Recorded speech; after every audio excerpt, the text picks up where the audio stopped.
तो हम लोगों ने पिछली क्लास के अंदर क्लोरोफाइसी वाले जो क्लास थी एल्गी की वो हम लोगों ने कंप्लीट कर ली थी।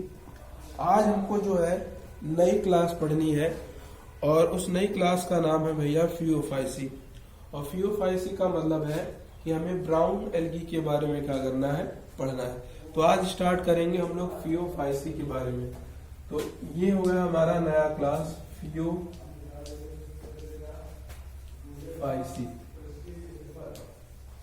और फियोफाइसी को ही हम लोग कहते हैं ब्राउन एल्गी। तो एक एक करके सारे जितनी भी इनके अंदर विशेषताएं हैं, कैरेक्टरिस्टिक्स हैं, हम लोग पढ़ेंगे। तो सबसे पहले हम लोगों ने हेडिंग लगाई थी, याद हो आपको, वास स्थान, जिसे हम लोग कहते हैं हैबिटेट। तो वास स्थान कहाँ है इनका, अधिकतर कहाँ पाए जाते हैं? तो जो ब्राउन एल्गी है ये ज्यादातर पाए जाते हैं भाई स्वच्छ पानी के अंदर। हमने आपको पानी के तरीके भी बताए थे, कितने प्रकार के हमारे यहाँ पानी पाए जाते हैं। तो जो स्वच्छ पानी है उसके अंदर मुश्किल से पाए जाते हैं, क्योंकि नाम ही इनका है समुद्री खरपतवार। तो अधिकतर ये पाए जाते हैं खारे पानी के अंदर। तो लिखेंगे अधिकांश खारे पानी में, और कुछ पाए जाते हैं कुछ पाए जाएंगे कुछ स्वच्छ जल में, कुछ स्वच्छ जल के अंदर पाए जाते हैं। तो ये हो गया हमारा क्या, इनका वास स्थान हो गया कि ये कैसे कैसे जो है पाए जाते हैं। फिर इनके अंदर पढ़ेंगे भाई कि इनकी जो शरीर होता है, शारीरिक संरचना होती है, ये कैसी होती है। तो शारीरिक संरचना यानी ये छोटे होते हैं, बड़े होते हैं, किसके रूप में पाए जाते हैं। तो ये जो है सरल शाखित, कहने का मतलब छोटे और शाखित, इनके ज्यादा शरीर बड़ा भी नहीं होगा और शाखित भी होंगे। तो लिखेंगे पहले प्रकार का तो ये होता है सरल शाखित, यानी छोटे और कैसे होते हैं, ब्रांच होते हैं। पत्तियां जो है इनकी शाखाएं क्या पाई जाती हैं, अलग अलग दूर दूर पर तक जो है पाई जाती हैं। लेकिन कुछ जो ऐसे होते हैं, जैसे आपका फिलामेंटस जो होते हैं, तंतु रूपी जो होते हैं, और तंतु रूपी के अंदर जो आता है हमारा एक्टोकार्पस। तो लिखेंगे तंतु रूपी एक्टोकार्पस। उदाहरण ये भाई ले लिया है एक्टोकार्पस। तो जो एक्टोकार्पस नाम का एल्गी है ये भाई बहुत ही ज्यादा विस्तृत, यानी लंबाई में भी अधिक होता है, और शाखा भी क्या होती है, बहुत ही ज्यादा पाई जाती हैं। और इस तरीके से पाए जाते हैं। लगभग इनकी ऊंचाई बताई जाती है, लगभग ये जो है तंतु रूपी लगभग 100 मीटर तक ऊंचे होते हैं। तो तंतु रूपी जैसे एक्टोकार्पस जो है ट्रोफी बहुत ही ज्यादा अधिक, तो लिखेंगे तंतु रूपी शाखित होते हैं, जिन्हें कल्प कहते हैं। क्या कहते हैं भैया, कल्प्स। आपको वहां पर लिखाया भी था, कल्प्स कहते हैं। इनकी ऊंचाई 100 मीटर तक होती है। 100 मीटर तक इनकी जो है ऊंचाई पाई जाती है, यानी ये 100 मीटर तक जो है ऊंचे जो है पाए जाते हैं। यही इनका जो है क्या है भाई, शारीरिक संगठन है, या शारीरिक क्या है, इनकी संरचना है। अब उसके बाद इनका ये देख लेंगे कि जो इनका शरीर है ये काहे का बना होता है, यानी इनकी जो बॉडी है कि ऊपर जो सेलवाल होती है, वो सेलवाल जो है किन चीज की बनी होती है वो देख लेते हैं। तो अगली हेडिंग रहेगी हमारी भित्ति, और भित्ति को कहते हैं हम लोग सेलवाल।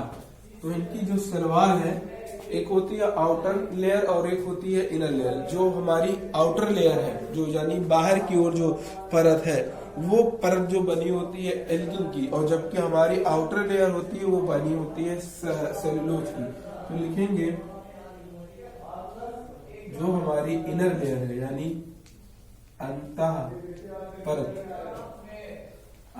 परत, और एक होती है हमारी बाह्य परत। जो अंतः परत है वो बनी होगी भैया सेल्यूलोज की, उसमें भी अंतः परत सेल्यूलोज की बनी होती थी क्लोरोफाइसी के अंदर, सेल्यूलोज। और इसी तरह जो बाह्य परत है ये बनी होती है एल्गिन नाम के केमिकल, एल्गिन नाम का कोई केमिकल है उससे बनी होती है हमारी जो इसकी बाह्य परत है, और जबकि अंतः परत बनी होती है सेलुलोज से मिलकर बनी होती है। अब इनके अंदर हम लोग पढ़ेंगे कि जो ये हमारी फियोफाइसी है, फियोफाइसी के अंदर जो वर्णक है वो कौन कौन से पाए जाते हैं। तो 4 नंबर पर आएगा हमारा पॉइंट वर्णक।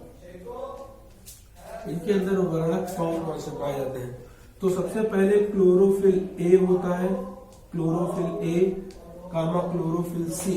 तो क्लोरोफिल ए पाया जाएगा, क्लोरोफिल सी पाया जाएगा। साथ ही साथ कैरोटिनॉइड्स कैरोटिनॉइड्स पाए जाएंगे कुछ, और एक पिगमेंट होता है जैंथोफिल, जैंथोफिल नाम का पिगमेंट भी पाया जाएगा। और साथ ही साथ जैंथोफिल के फ्यूकोजैंथिन भी पाया जाएगा, फ्यूकोजैंथिन। तो फ्यूकोजैंथिन, तो हमारा क्लोरोफिल ए पाया जाएगा, क्लोरोफिल सी पाया जाएगा, कैरोटिनॉइड्स नाम के पिगमेंट पाए जाएंगे, फिर हमारा पाया जाएगा भैया जैंथोफिल, फिर पाया जाएगा फ्यूकोजैंथिन। तो इतने प्रकार के वर्णक पाए जाते हैं भाई फियोफाइसी के अंदर। तो 4 पॉइंट ये हो गए, इनका एक बार स्क्रीनशॉट ले लीजिए, फिर आगे के पॉइंट आपको बताया जाए। तो हमारे 4 पॉइंट ये पूरी तरीके से कंप्लीट हो गए हैं। तो इसका स्क्रीनशॉट लीजिए, फिर आगे पढ़ाया जाए भाई। ये हम लोग पढ़ रहे हैं फियोफाइसी क्लास। आगे हम लोग पढ़ेंगे भाई फियोफाइसी के बाद नेक्स्ट क्लास पढ़ेंगे। फिलहाल इसके हम लोग कंप्लीट कर लें। तो 4 पॉइंट पूरे हुए। अगला हम लोग चलेंगे इनका भोजन किस रूप में होता है, यानी भोजन संग्रहण किस रूप में करते हैं।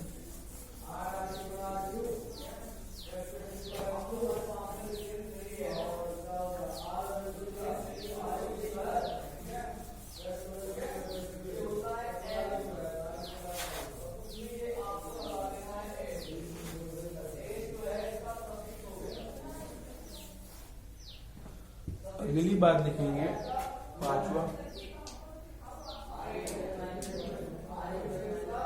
भोजन संग्रह।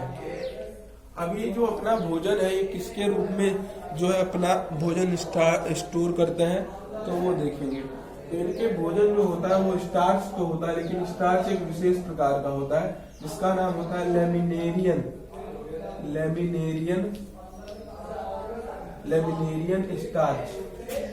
और इसी स्टार्च का दूसरा नाम होता है मैनिटॉल, मैनिटॉल। तो कह लीजिए लेमिनेरियन स्टार्च, या फिर कह सकते हैं मैनिटॉल नाम का जो होता है ये भोजन संग्रहण होता है।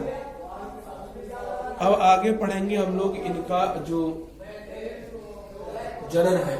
जनन का मतलब ये इनके अंदर कायिक जनन कैसे होता है, लैंगिक जनन कैसे होता है और अलैंगिक जनन कैसे होता है। तो सबसे पहले लिखेंगे कायिक जनन।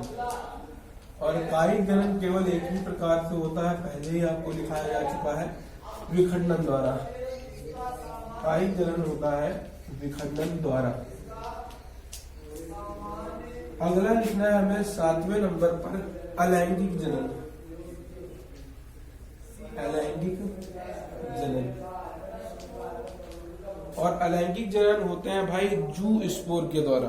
और जू स्पोर के अंदर 2 फ्लैजेला पाए जाते हैं, और 2 फ्लैजेला में दोनों फ्लैजेला जो है समान नहीं होते हैं। उनकी लंबाई और चौड़ाई में लंबाई में क्या होता है, फर्क होता है, अंतर पाया जाता है। तो फ्लैजेला होते हैं जू स्पोर्स के अंदर। और जो इनका जू स्पोर होता है ये नाशपाती के आकार का होता है। तो लिखेंगे नाशपाती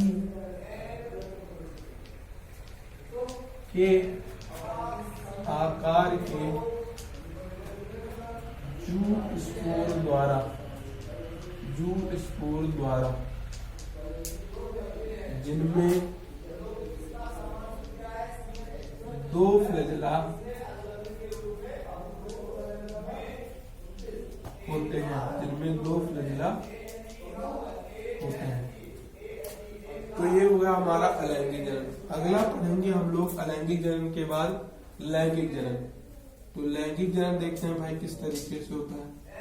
तो लैंगिक जनन भैया पाया जाता है समयुग्मकी, विषमयुग्मकी और उगैमस प्रकार से। ये लिखेंगे समयुग्मकी, फिर विषम युग्मकी, विषम युग्मकी तथा उगैमस प्रकार का, उगैमस प्रकार का पाया जाता है। चलिए इसको उतारिए, फिर हम लोग जो है इनके उदाहरण को सीख लेंगे, फिर ये हमारा पूरी तरीके से क्या हो जाएगा, कंप्लीट हो जाएगा।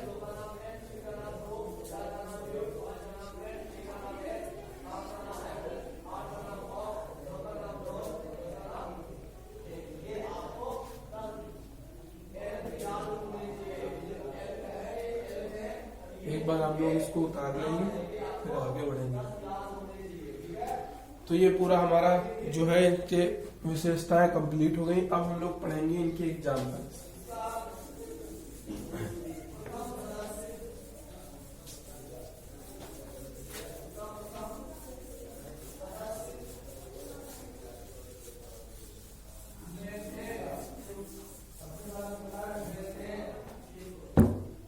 ये लिखा था PO5C, इसको कहते हैं हम लोग ब्राउन एल्गी। तो ये है हमारा ब्राउन एल्गी। इसके एग्जाम्पल्स को हम लोग पढ़ेंगे। एग्जाम्पल सबसे पहला आता है हमारा एक्टोकार्पस। एक्टोकार्पस। फिर दूसरे नंबर पर आपको याद रखना है डिक्टेटा। डिक्टेटा। फिर तीसरे नंबर पर याद रखना है लेमिनेरिया। लेमिनेरिया। फिर याद रखना है आपको सारगासम। सारगासम। फिर आपको याद रखना है पांचवें नंबर पर Fucus. Laminaria, Dictyota, Sargassum, Fucus, Ectocarpus. एक और याद रखेंगे आप लोग मैक्रोसिस्टिस। मैक्रोसिस्टिस। और मैक्रोसिस्टिस जो है लार्जेस्ट है, सबसे बड़ा शैवाल है। तो एक्टोकार्पस, डिक्टेटा, लेमिनेरिया, सारगासम और फ्यूकस, और क्या हो गया हमारा मैक्रोसिस्टिस। तो ये पूरे हमारे जो है जितने एग्जाम्पल आपको याद रखने हैं ये कंप्लीट हो गए। ये 6 एग्जाम्पल आपको लिख लेने हैं और उनको याद भी करने हैं। तो ये हो गया हमारा एग्जाम्पल्स ब्राउन एल्गी। ये सारे कौन से एल्गी हमारे भूरे शैवाल। Ectocarpus, Dictyota, Laminaria, Sargassum, Fucus, Macrocystis. और मैक्रोसिस्टिस का है सबसे बड़ा शैवाल, यानी इसको हम लोग कहते हैं लार्जेस्ट एल्गी। लार्जेस्ट एल्गी जो है सबसे बड़ा शैवाल होता है, इसीलिए इसको हम लोग नाम देते हैं लार्जेस्ट एल्गी। तो ये पूरा हमारा कंप्लीट हो गया है PO5C, यानी जो ब्राउन एल्गी है। चलिए बाकी हम लोग मिलेंगे अगली वीडियो के अंदर अगली क्लास को लेकर।